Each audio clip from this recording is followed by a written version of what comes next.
abugira ngo no bano yenda kumanya ebikugenda meisho akubito gwito no gutwara umucayi cyo byo bwegese kutwara umucayi ece by'emizano tukutwara umucayi ece by'amagara tukutwara umucayi cyo buhingi no burisa tukutwara kimwe boramwe hona akubito mu rumo gwitu nkabata ya DStv no kurenga twakumanyisa twakwegesa warebe kufa mu ihanga warebe ubuhingi no burisa ebyentasiya ebyo butegeki okuyona ntuzayo kwenda ngomanye iwe ngomurebe witu kandi atakagire cyakuburaho tukutwarana no mu entertainment baramwe tukutwarayo kwenda ngo hatakagire cyakuburaho abo kuba iwe ngo muntu yataho tayari DStv ningo murebe wayo wabutosha targaho oshemere kuba buri kimwe cyona no kimanya nditogoroma kinyabema wetekateke gikandi no kwikiriza kwango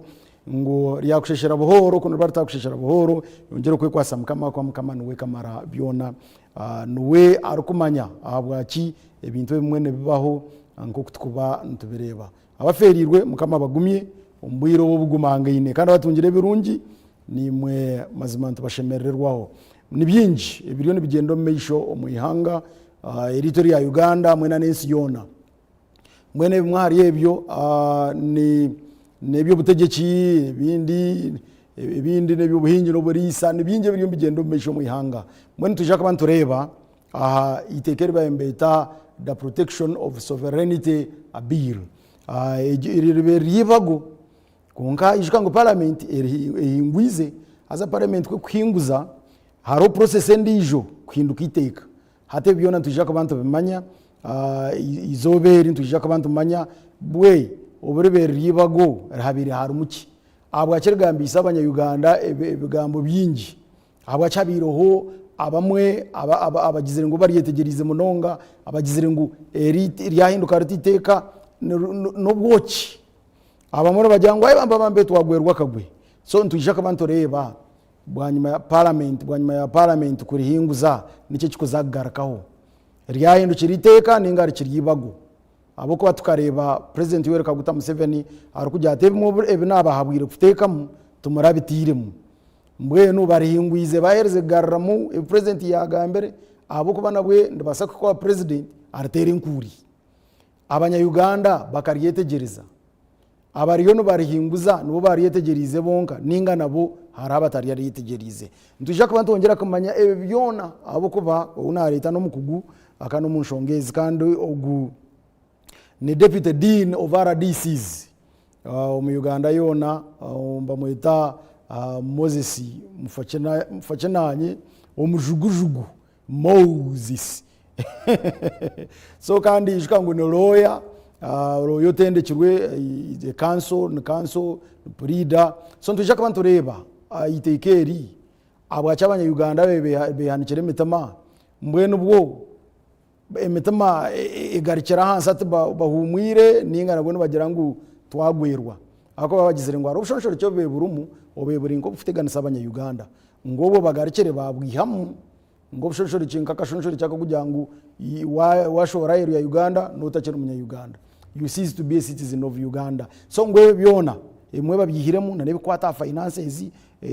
sento kuzo kutaha mu yanga nabemba zereza nabemba zakira so ngwi no kuboro bizimwe byone byo tujaka bimanya mu program eji noko rahinduka iteka president naje kutaha mu kono ninga taragutiho so byona tujaka bantu bimanya bitu itekeryo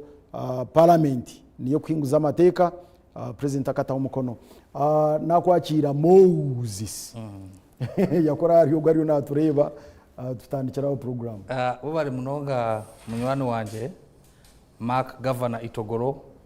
omwana obazarira hasiye nkukuru okunyeta munanye kandi hagirita fari nateka hakombeka ihanga litu unkurabira umukushomesa abakutureba n'abanya-Uganda koko wanyanjura je nikirega no manya taroko busabusa amazina ninye Moses omujugujugu kandi ahabwe bazarhanga ninye deputy dean wa RDCs na RCCs omwihangeri kandi nangwa nishitaman mbarara nkomwa bajwechegwa ba president Museveni nebone ngwa nizagwa niyachitunda omuli Sinjiro district sebo nyenda futora kagishaka kuramusa abahurikiza ninga abantu bona bakureba tayari West TV yitu irakari umuntu wa bulijo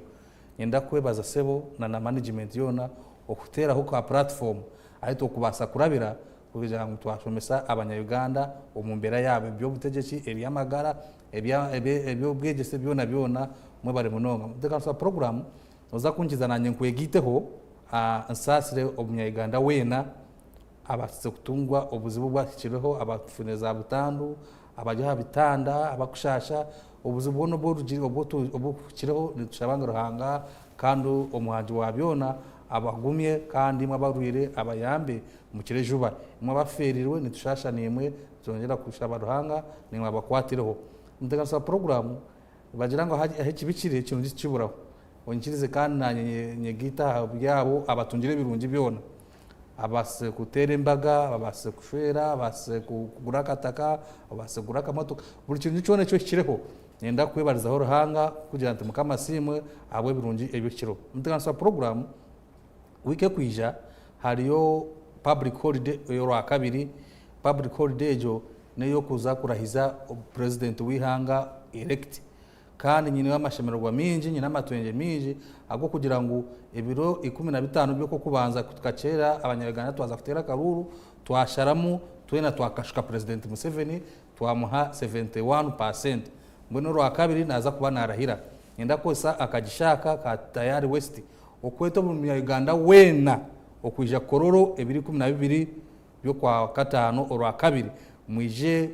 ahambaga mwije ahamukoro mwije tushemeregwe president yaba narahira kukwata government NCAG invitation ningasho kwetwa no kwa buri omo wena taro kujankana haza yabahango ngo abati bakuzaye buri omo wena buri munya-Uganda wena no yetwa kwija chai kororo okora president Museveni ya narahira kandi tuzakosa nakagishaka kamwe na munonga aba movement okujaguza. It is both swearing in and celebrations okujaguza abo buhanguzo obutwakireho itwe nkabantu abakwikiriza omuntekateka ya movement we bari munonga so numuzana hako bari kurahira aza kwa kurahira dena bekigombe cha movement NRM numuzako bano mujaguza obusinguzi aho kugira omunkumi 2005 tukashara munka Uganda twayegita kibakwete obwebembezi ningasho ibyo butegeje ibyo bina binji tukashara mutu wargo movement system twazo mu nibakweta multi party system of dispensation so itwe twashara muko embracing bina by'ubutegeje mbona hati ekimene cy'ubutegeje ekisingire n'ecya NRM so nibaza kubandi bajaguza aho kugira ngo basingire bina binji bakabe simbire bina binja akarimo DP na shakete simbire akarimo FDC yes nada mafabe akari munupo PFF terigiri shotera lesire eketine candidate ekagumaho so akari mu Rusania uramunyarwa abo mucera abapirawo abamunyagwa so ababona movement abanyarwanda bakajyango inga umuntu warebeho umwana warebeho ni umwana katujene na president Museveni bamongera obushaje kibamongera karuru so orwakabiri tubeta mwena okurwo mu burenge bwizoba okurwo burwizoba okurwo mu matemba n'amashuma mwena mwije orwakabiri twerunde achai kororo tujaguze no kureba na president na arahira ogaruka kwebembera abanya-Uganda kubatwara omukiba kweta protecting the gains as we live into the middle income status ogongo muramwa gwekisanje cy'Nihakurataho ntwenda kuma bitukireho ntwenda kuma ngudeze zitwine ntwenda kuma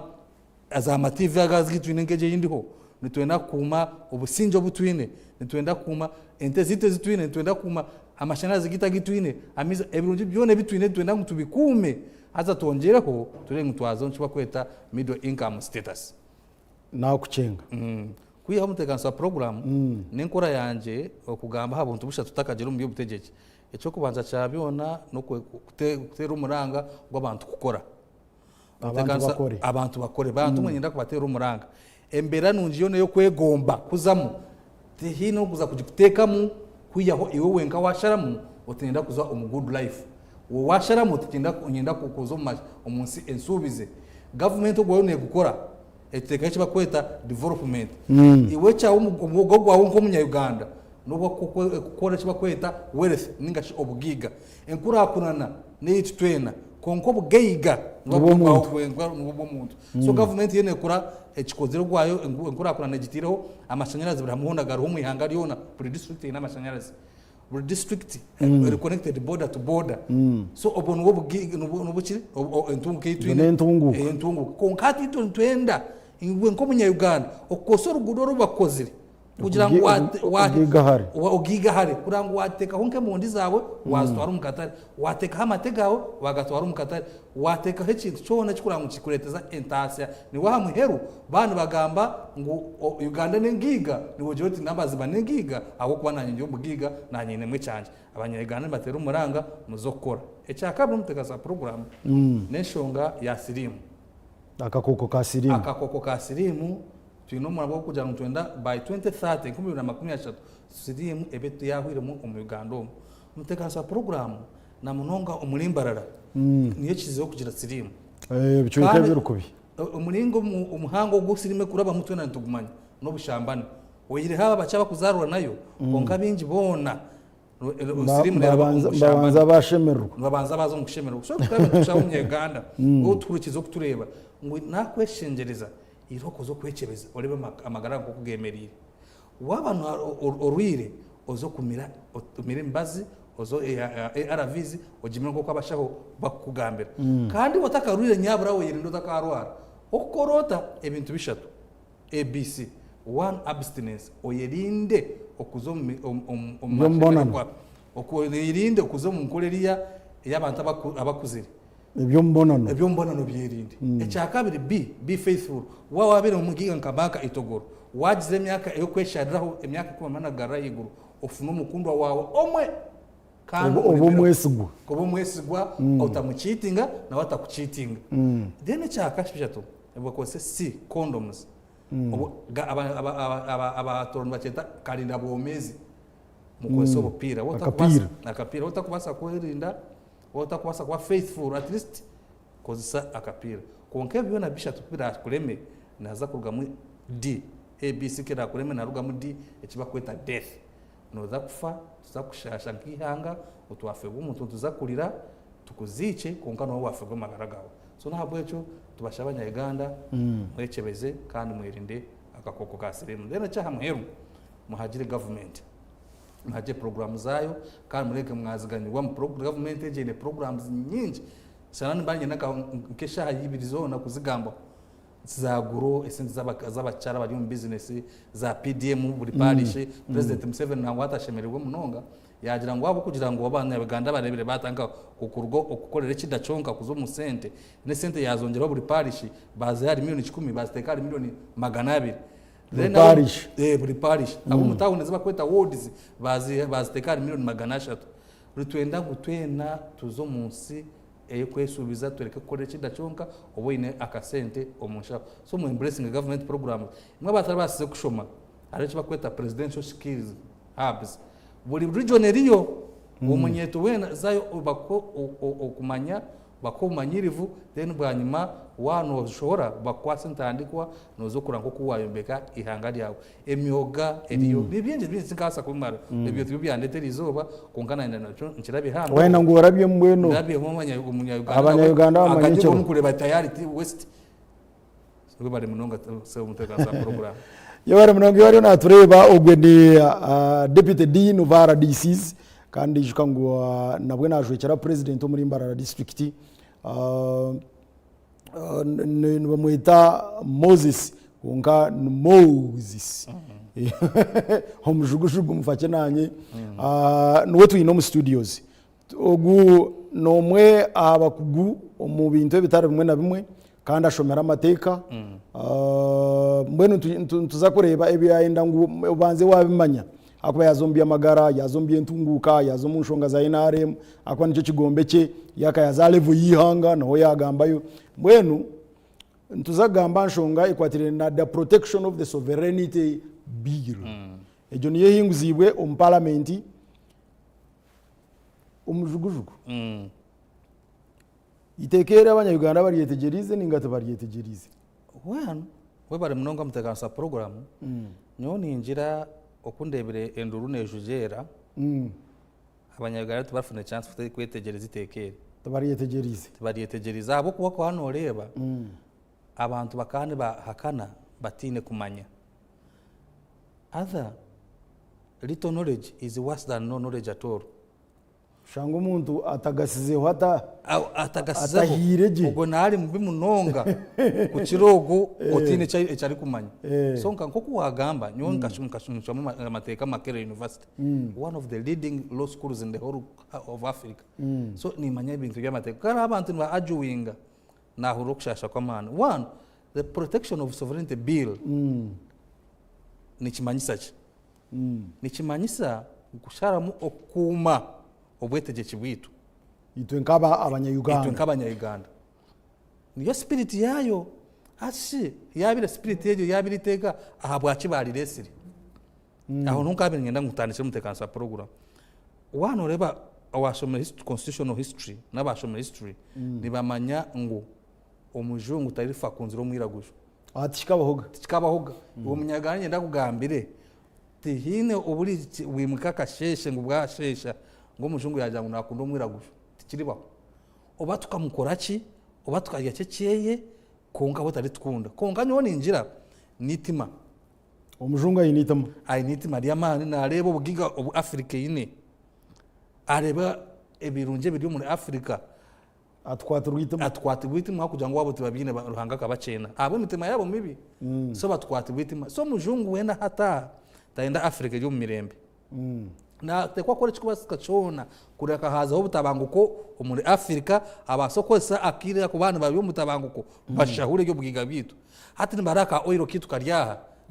bagira tukatunge tutatekwa futeka obutabango rebe ntaro ziri Kongo reba buri kimwe rebe ntaro zi Somalia byona no mujunga kubitegayo aho kugira munayenda akozesa kagishako ayibe Africa yitu so mutekansa program abajunga kuba bagire abantu baza kwija nango bakatubiha ngo bijire kushomese dini bakija kuteretere ikigambo cyaranga konko omukono gwa bumosho akaine mu Bible omukono gwa buri aine mu mbundu kiyabira afutere njiri eyaberiya eyo kwenda kwiba wayanga afutere isasofa ako oriyo no muremese in fact mu manyo akagira ngo mujunga kaza West Africa ko yaje ati muhumbagize tushabe nko abantu kubahumbagize kuza kushaba bakaza kwigura misho bashange ebye abajungu babire bine abiragujo babine batachira bine abajungu bare babine aho kujya tumuhumize tusaba kubagira kwigura misho bashanga yo bwiga byabo byona byo mikono y'abajungu kandi baba abiragujo batine kibine no habera naza mu resistance movement urangu babarwanisa bababinga bagaruka no n'ibintu byabo so mutekansa program sovereignty bill intention yayo niyo kongesereza ahari biriya ibyabashwe nkuru bitu barwanire bakubingo mwiragujo obweje akatustamiraha kugira ngo nite twenyweze no juka ngo for example ka Uganda kafuna independence urukundo nangaga nebiri ebyemyaka yone yenyima yono mujuga kali yatustamira niwe yabira twara buri kimwe cyona cyo mu Uganda niwe yabira oil niwe yabira twara gold buri kimwe cyona emyaka iba amazire twarwana no ijuka za nyangire movement za nojuka maumau ya Kenya nojuka majimaji ya 1905 to 1907 ya chingitire ya Tanzania byona bikabiroho kurango barwana babingo umujungu barwana na bamubinga no tantiru kumubingaje completely eke 1994 obu South Africa kuba yatungu bwetu obwetu twababinga bona complete braga mu Africa so mujungu kya astamire kuri yagira batubinga twagenda batumanya tukakora tuta kuraba twasigara ntubanyunyuta so kusigana batunyunyuta bashama kweta indirect rule nibashanga okushanga bina abantu babe ba plantingira abakweta collaborators orobijuka basimeka kunguru basimeka kunguru nabahate wirobo mu Uganda na hati barimo basimeka kunguru babe twashoma mu history kwenda basigara baba yabira gujunga imwe barimwe mwenye no ruko bareba very good konka bakurabira mu byabo bakukiriza interests ezabajungu abone bo umwitekere kweta foreign agents tuza kuzigamba so mutekanisa program twaja no twababenga konkaka bagumane bijira mu ngeri ejo kana barabiro mu bantu bitu what do we do twaja mwenu katuleti tekere bakweta sovereignty, the protection of sovereignty bill okulinda namani gona obwetutejeche bwito butwakiro Uganda yo kubanza kuchikora abahanga binji gachikozire Russia ekachikora Hungary ekachikora mu December 2023 Kazakhstan ekachikora 2024 Canada Georgia nabona bakabikora iteka bakarihinguza so ni twastama twaja jango atakagera umuntu arya heru aya itasation mu nshonga zabo ziri domestic zabo bakora iteke eryo amahanga gona karikora ntugara twajanga konkaka oyiraka kitu n'ibintu bite twakireho abantu karant kurakurana hatwazo mu middle income itibakari inagamba hodi akajaza kuba lingi tukakora tuta so president Museveni na cabinet bashitama bajanga no reka tukora iteka eritakwicirizibwa abantu abo kwetabo mu nshonga zitu nuko kubaga iteka kibari bagire yagambira atone general na minister council wachiwanuka na minister wa internal affairs David Muhozi kubakora ki iteka bakatora parliament bari kora konga kibari kozire baka batekamwe ebintu bingi nambwe none ntekateka ni henduru nyingi yaresirwe ebimwahariye bibati ubushonshoro cyo batiremo for example bakandi bagira ngo warwo mu Uganda ukashora hero notakiri mu Uganda no that cannot be possible echo kigwire achina ntachiri mu Uganda kandi ntachiri mu Kenya ntachiri basako mu Kenya nimba naze naho gire tori wabo na Uganda tokiri wabo as you capacity ngiteka nobody at one time should be stateless taro umuntu ashemere ko baryaho atini hanga gutayine burugo echo kigwire kiro so abantu kubakirebere batire nduru echo nizo kuba echa kandi hakanimo kugira kiba kweta foreign direct investments ngwe sente omuntu yani for example yari kadama atwire nakora ngwate ataka sendika sente ze mama wemo amombe kirakajo ejo nacho cyateganisa kache mu kashoche abanya Uganda cyabateramo kashoche cyabateganisa na hargo n'abasilamu bebembiwe imamu Idi Kasozi atitwe shi kutwatsibiro mu Ramadan twaza kusiburuka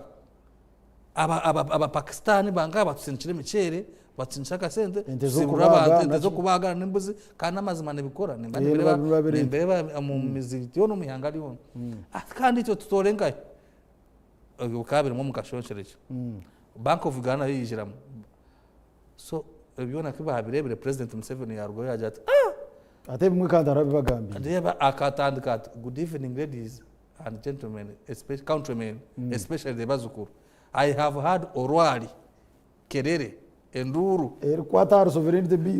sovereignty bill echo ebimpulire katari bebinagambire ebina ejibiru kaninyo wajiresire washonshorekiremwe ebindi noha niko kufite okwata kasima katerera chairperson wa committee akaterera government chief whip omwamisa Musonobua ate bitwagambiro kaniye ate bita ebi byargahi so nukoko yakwata bakore kibakweta amendment omwiteka baga kabahinda hinduramu bacusamu ebyo byani bagamba ngo kandi washohora heru notachari mu Uganda na empereza ya sente ngo wasindika sente ngo waba foreign agent obo byona babihiremo ba parliament ingwiziteka ererunji munonga so ebembera rekereza abanya-Uganda Uganda ukumpurikirize tibyakirimo ubuenda kuleta sente zawe nuzileta nkoko kwenda kuya hiteka rugumize muri yagira ngo warenda kurenza hari milioni 400 ona shikadamu kwenda kurenza hari milioni 400 no hogo no muye aho mu Uganda kadama nakora mtwaro chana milioni ya range ni milioni 1 baja nkali waza kurenza hari milioni 400 tibaja ngo tazileta nkuye aho shaboru saroha omanyise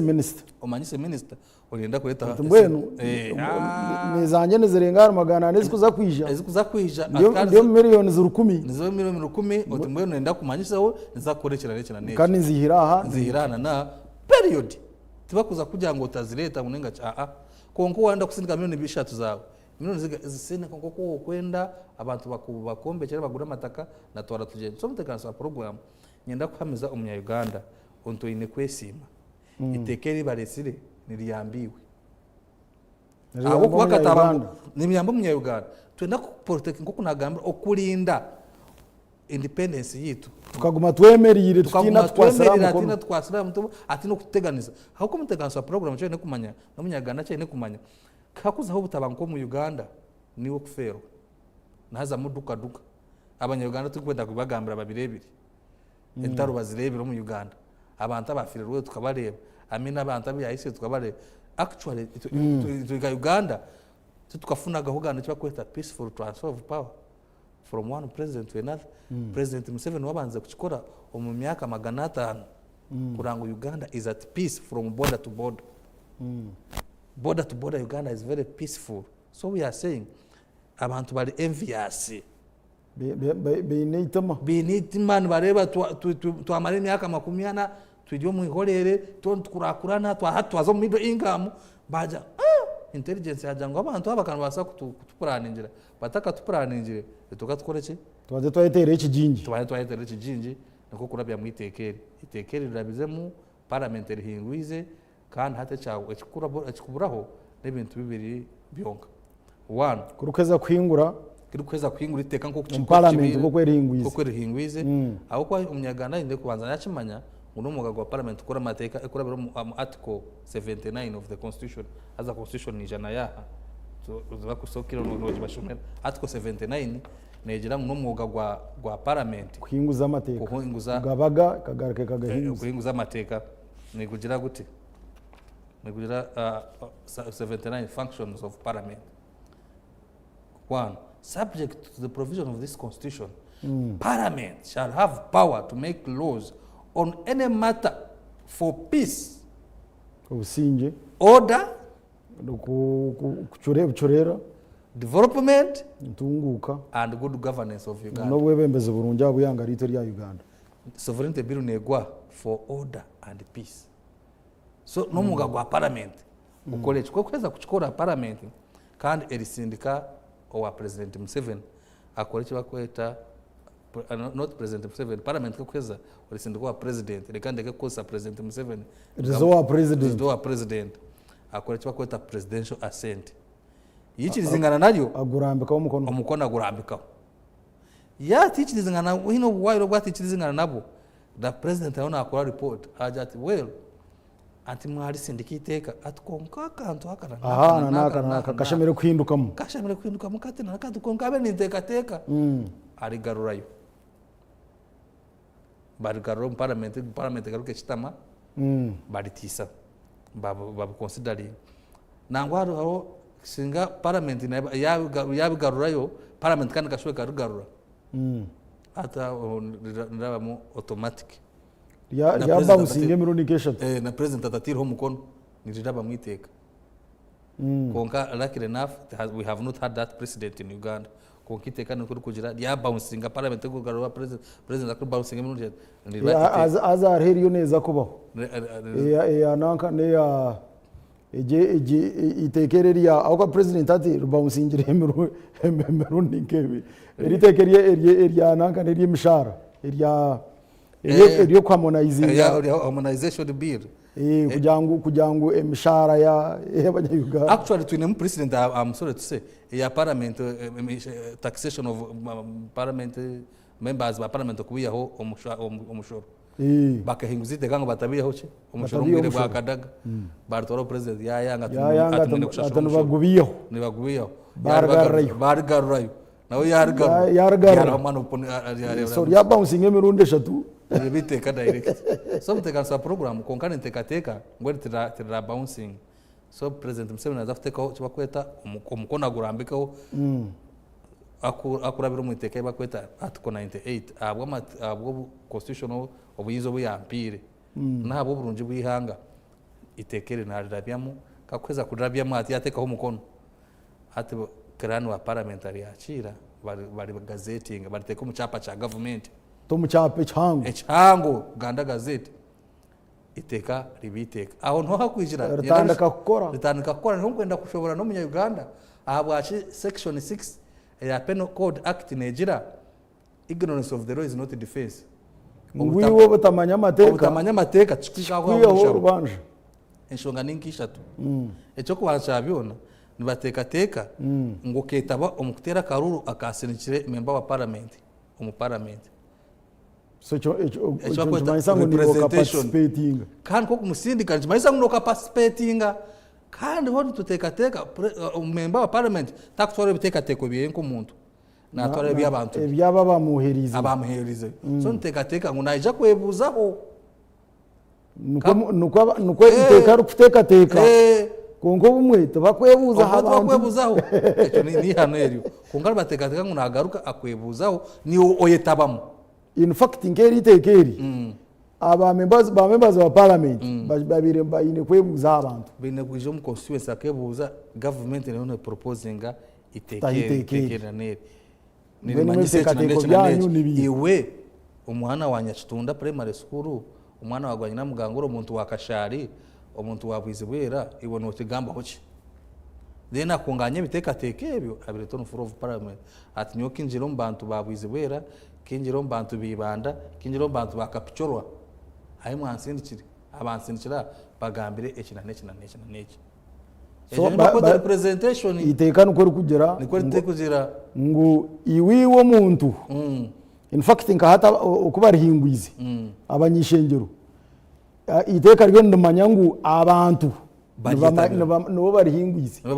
abo ko barihingwize iwo muntu omwayoherizeyo then shonga ya kabiri ari cyo bakweta public hearing kuko bakora first reading of the bill on parliament at speaker at the committee to go and process it so committee and processing ekore cyo bakweta public invitations kiraka nabahandikira ati bantu itekena rero rugendo misho mwije murete bitekateko byanyu abitekere nco beno rero abantu bona beshiro mu parliament bagamba aho no president Museveni ari na picking issues up so arona part 2 eba kugira ngo niwe kaso je MP wawe yaenda kwebuza ati yakwebuza konka parliament ningashiteka nikakaganya cyaba kweta committee stage nguni waije uteka bitekateko byawe itu aba makerere ngara abana bakaze babitware bitekateko byabo by process bitendeje ya makerere bakaze mu parliament bakazayo aitekere ya sorente bill niwo maka ukano ikize niwo muntu ori capture ori bujiri ukano ikizibwa kuja kutekayo ebitekateko byabo ejo nishonga ya kabiri muri public hearing then hamuheru kuweza kuba extended by the president alisindika nkai mu chapa gazette mu Uganda gazette which is a public document official public document yatandaka kukora chimaisa matekateka ngoguzire itekateka ngoguzire gazette warshom abaryo mu chapa echiro official for everyone to see and appreciate it so chokogira tukagira nico kiba abantu bagiro mu section 6 of Penal Code Act bakagira ignorance of the law can never be defense in the eyes of the law obutamanya mateka tukachika kwiyeho rubanje tichika kurwa tokija nyicha kokaja otitekero tunyone 5,000 tunyonta kumangu iteka ya sovereignty bill ngutindi kulimanya kandi shika batiro public hearing ke batiro mu gazeti kawasinchire MP iwo utamanyo ukabota so aho no bakugira ngo ingaha mushango gwa kusenga so mutekansa program nkabere nshaba buri munya Uganda afe munonga ahashonga zo kumkwataho afe munonga kumanya ebintu bikugenda misho afe munonga itekeri alishome aliyetegereze wota kubasa kurishoma yari mu rujungu funo mwana wawe washomire mwa bintu by'abantu berarikirire ni ebibonereze birumu yes punishments 2 billion kushanga 10 years imprisonment ngo ebiragire ibyo nabyo kabigangire munonga no ati no reba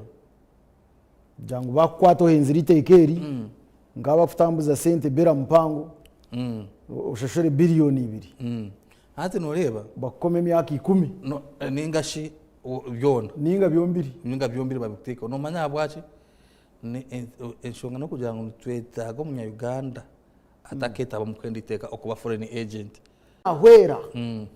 abantu abari kuba mu Afrika bakuza kwitwa enjara hata chikakunatandika kukora ibintu bye uwe barenyo arono ndijo mpurire nguwe no ku maside za Mityana nawo munavuge motoka zamani ngo natere bishane embwe zirukubize ayoherezo mu bajungu so government nagira ngo obwire bwanyu bwaka hati titwachendo obushuma kose abanyayuganda kwiba wano leta miliyoni ezikurenga magana tugambe hezikuruga ndeki kuza kukora so ati wota chikozire twani tuzakora supervision na monitoring kawalesere bilioni magana 5 ukajaza kutimba boa holes magana 3 katakura boa holu nemwe kawagize ngo no kwera abantu kubaha amizga nayikondo ati zira ati shibakushura kirwanyisa ababana nk'abasufuza sasa tukujana barujurwanisa ngo bakundi hanga babaza kubari batiro umukwiba kwabo umukurya kwabe swani yao bakujibatamu batandika kubakora accountability so aja mukatu kirwanise beje babudisa abanyayuganda itekane ribi it is not actually not bad kuye hone batina kora accountability so government ejo bakoretera sente kuruga kuri kuba bakore bitari bakore bindi bazo umukuza bavuge motoka zamani bakora ki bombeka amajuga mani basiba beach enjoying kandi okuro bakaziye ngo benda kwera abanyayuganda batabahwerire so government rene jangu ntwenda ko manya abanyayuganda no bahwerota kawazi esente kwa jangu notama bilioni ziti na ziti wajangu za koleche ABCD rupapuro raundo ko kuwagambire twiciriza wazi leta birinka hi accountability issue. They are running away from the question of accountability. Imwe nkabari mu government no jangu tukoreba kushoborora abantu bumwe kuni cyo kibuziremo ati no reba ako abantu binje babanyigire by the way NRM na government eji bare very lucky no manya bwachi itekere hingwire riti Arsenal ya qualifying for Champions League finals so mwenu atorwaro rono rwa Arsenal so mwenu mwino muji twino musakwiye aho ndo kuchizana niwe nditwe ka government sometimes we sleep on job ina banta mu government abakuriya amahamurimo inja no murimo nantabia no murimo gwa Ministry of National Guidance and ICT Dr. Kulisi bari umunsi kumanyisa abantu kuba guiding kubashomesa why don't you appoint regional communicators bakamanyisa abantu bakaza bakakora cyo kwita community barazas bakaza ama radio bakaza ama TV bakaza mu mashomero bakaza mu church bakamanyisa abantu then ku space abantu abali unpatriotic bakajitwara bakwizo obuto mu mito y'abantu ngwitekane libingu niteka actually when it is the best law akonyo harona radio mwena ni impurura umuntu akagurukaho yagira tati ateriteka atiniteka ribi munonga atanamwe nikimwe bakadama atutochereza nyoko sente at government nenda ko achi government ne jango millions maganana kadama na akorre mitwaro chenana ngwenu kwaraze kohereza atanumuza kuferwa atumutumbi guzaho ataneshanduke buri so you know how people are misinformed so government abachi ekintu kitakuchereba ikashoborera abantu nengira hata abantu namunonga ba ministers bari mu ka pressure ka cabinet reshuffle yako bana bobonka baringa bataro bariho abasibire abakorera sapa permanent secretaries to bachikwasire mati hamwe na ba RDCs ni mu mchiro tukiriho tuhereza kandi president kachigambira kandi ntumura mandate muze yakiriho imwe muri yabe biro byona muri nka bible turi ka bible ngo bwire nibuza kwika maybe ko kwa mukaga maybe ko ku 12 then muze yakore mutwa kweta rishafo abakuzire batahe ba RDC abakuzire batahe abakoseje ba promoting abatwire habe yirizarubaju then ibintu general MK muntu kwagera munonga kandi okunda akaja ati government ishemwe kube yeminyeto ngwe no munyeto gwa ari herero kwesima so ndagaga ba RDC abakuzire nabo eshayonane babasaka kugera ko kubatwenguza so mutekaza program abo ka pressure ko kaba ministers kushuma kunyegera twabase kufuna kire maybe kuza kushomesa abantu itekere kumanyisa abantu baberekire TikTok uninformed people TikTok teine buryo mwena ene full can be on TikTok kushasha kuko hato umuntu ali uninformed mukanda baza kushomesa abantu you have no knowledge you have no information we are going to inform on what bakomutabena ajya sente tuzakigara kafutaho mwihanga ati mwa bari no bakorro konkite kandi gamba millions magana n'abantu abarya heru ariko basa kusya millions magana na twatwine abantu igana aheru yihanga abako basa kusya millions magana na 20 ni bache munonga ninga shibo bana kinana tubakoze civil society bakorre myaka igana opposition parties zikwenda government yenaremegwe of course kandi bana bajanga utekanira ibintu za kugwisa government tubaza ku celebrating abagaka government kagwa bakajikwata bana bajanga utekanira ibi of course opposition nene nda government erihigwe kandi bajanga utekanira ibi muneza kutera hasi government kandi baza kushemerwa batagereze bajiyori but it is not true. It is agotimazima ngwitekere nitekaribi iteka rurungi niza kutuyambaho ogaruko kwenyweza nditambura kimwe no muramwa gwitu ogwa protecting the gains. We can only protect the gains when we have protected our sovereignty. Natubasa kuma bitukireho no kuzo mu income status tubasa kukuma obo independence yitu okwetegeka kwitu tuza kukuma turabira omwiteka edwa kweta the protection of sovereignty bill. So at eriteka rya zafutwara bwire bukwingana ki amatekano gagamba kibwanyuma ya parliament president nana hebo bwire bukwingana ki. I have not read the law konga. I think does not exceed 3 months, but most important na maybe chine kumanyiza aro president mu parliament eriho ngo parliament taho mu parliament ya muheru tuyo mu biro bya muheru bya 11th parliament. As a president ngo new parliament does not process business of the old parliament. So njibanje manyisangu ndibaso butarenge biri 12 ndibaso butarenge 12 kuba bari signing muze yari signing abo kuba parliament yarenge biri 12 ba member wa parliament nabo bakorahira abasya nabo bagara ko president 17 so njibanje manyisangu emero mekozirwo parliament age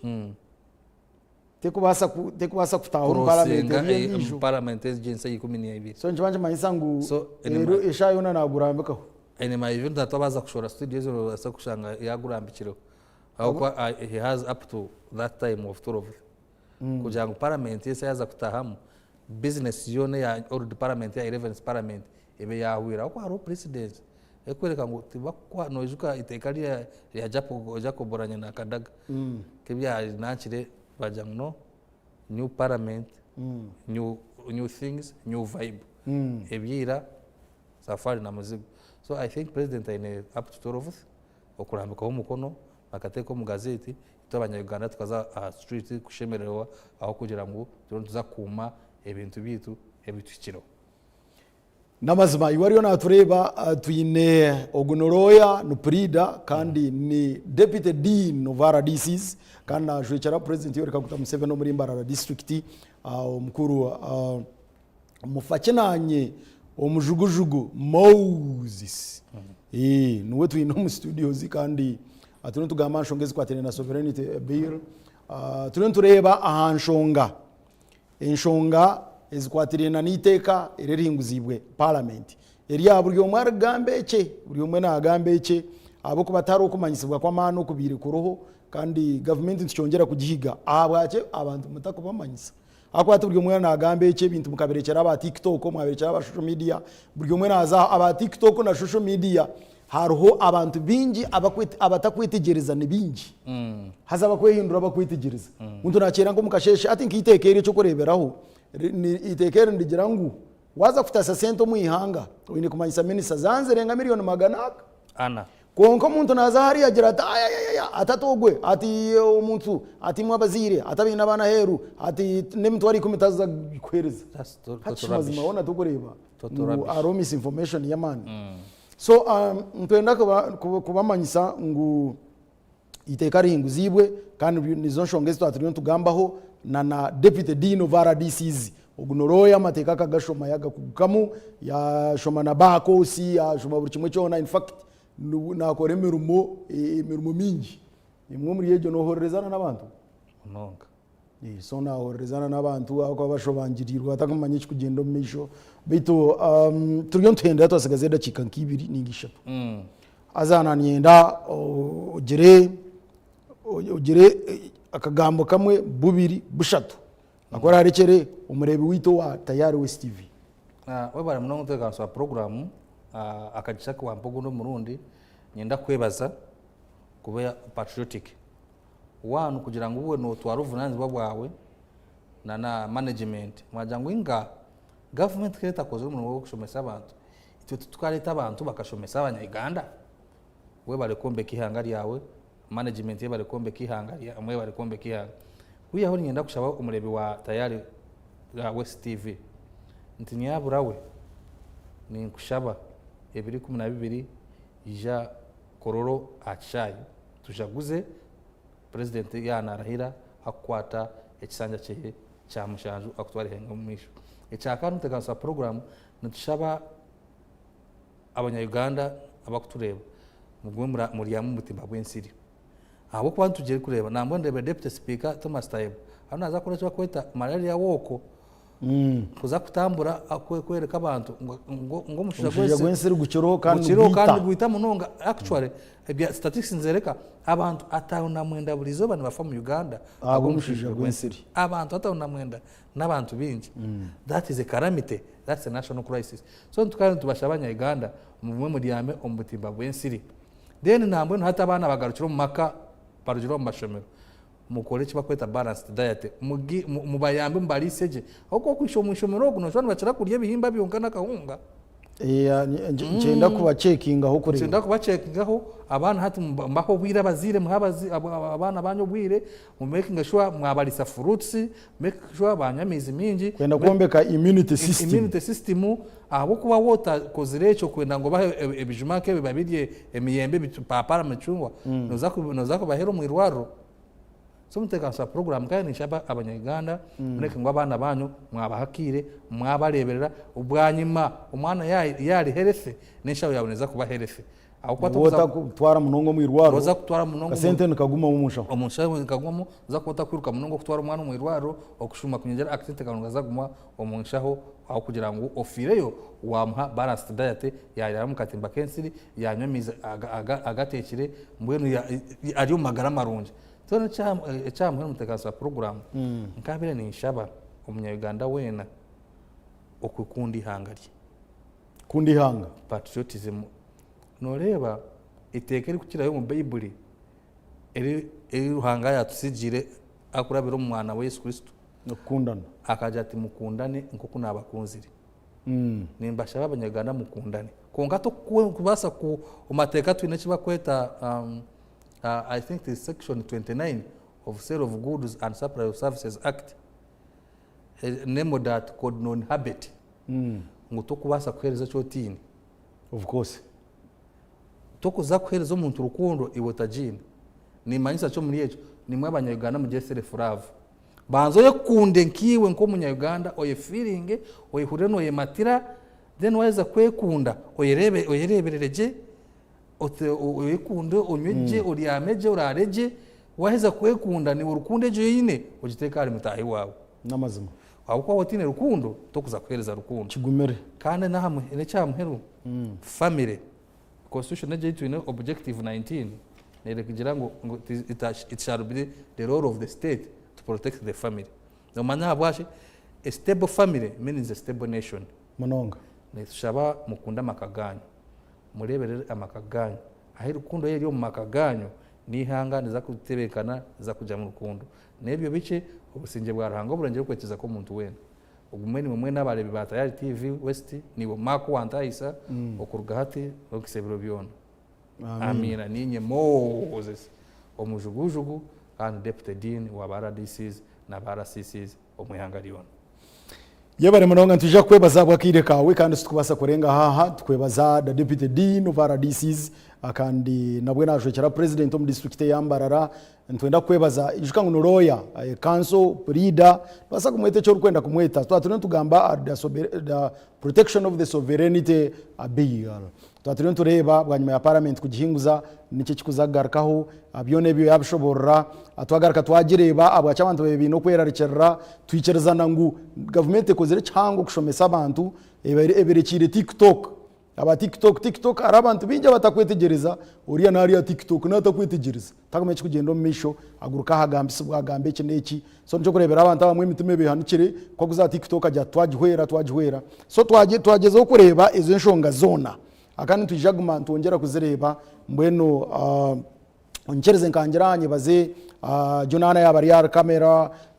nyebaze mande atenyi yari ya kamera mweno mu control room omo akanye bazena nabandi abakumakinga sure ngo program y'imazima ya genomisho aramba matini aramba timu ni impango munonga akande anyebazena timu yona erukora na tayari West TV turyaho mu rubugorobi nditogoro Mark Nyabehemu kandi mukama arindi